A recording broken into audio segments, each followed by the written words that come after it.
Well, I think, you know, we ran those Club Wild events for 15 years. It's a really long time. Yeah. And I think when they started and, you know, through their first, 5 to 10 years or something maybe a little bit longer, there wasn't anything else like it.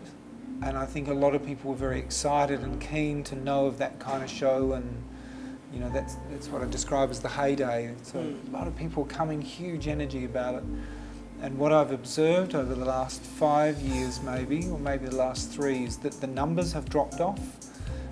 And I think in its heyday, you know, which is now a little way back, is my sense of its heyday, you know, we had 400 or 500 people coming to those dance parties. They were huge. You know, when you have that many people coming together, there is some kind of collective expression that comes out of that audience, I think, you know. It's hard to know, but, you know, I also think that the thinking and the world has changed around those events as well in lots of ways, in the kind of political thinking around disability and inclusion and participation as equals in the society. And those values are no different in 1998 than they are now, but as a society they're much, much more centrally in our dialogue. You look at the NDIS and all the rest of the things that developed. Well, it's particularly the NDIS has brought that conversation to the front pages of the papers in a sustained kind of way. It's not your regular, terrible treatment story or inspirational story. It's just, we need human rights for every person in Australia. That kind of dialogue is happening.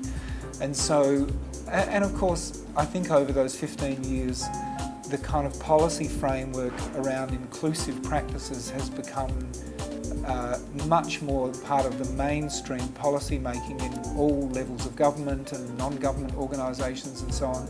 I think a lot of it is lip service still. I think a lot of the institutions of government don't yet really understand how to engage people with disabilities. I continue to see incredible absence of a genuine appreciation of that person as a human being with a valid and wonderful story to tell and a purposeful way to be engaged in the world. I think a lot of that is still missing.